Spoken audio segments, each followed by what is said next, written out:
আমাদের প্রধান উপদেষ্টা মহোদয়ের মাননীয় প্রধান উপদেষ্টা নির্দেশে আমরা হজ ম্যানেজমেন্ট সেন্টার করতে যাচ্ছি। একটা পোর্টাল করব, অ্যাপস করব। একজন হাজি বাংলাদেশে অবস্থান করে একজন হাজি সৌদি আরবে যদি যায়, ওনার আত্মীয় স্বজনরা বাংলাদেশে বসে জানতে পারবে উনি এই মুহূর্তে কোথায় আছেন। যাওয়ার আগে আমাদের আশকোনাতে হজ ক্যাম্পে আমরা প্রি অ্যারাইভাল ভিসা দিয়ে থাকি।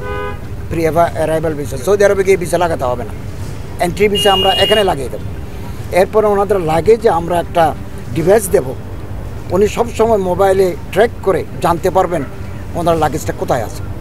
অতএব একজন হাজির আধুনিক প্রযুক্তি ব্যবহার করে যত ধরনের সুযোগ সুবিধা দেওয়া যায় বাংলাদেশ সরকার সেটা দিতে বদ্ধপরিকর, এবং আমরা কাজ শুরু করেছি।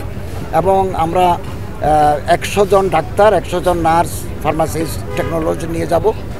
এবং এর বাইরেও যদি কোনো ইমার্জেন্সি মনে করেন বাইপাস সার্জারি অথবা কিডনি ডায়ালিসিস যদি করতে হয়, এর জন্য আমরা স্পেশালাইজড হসপিটালের সাথে কথা বলেছি।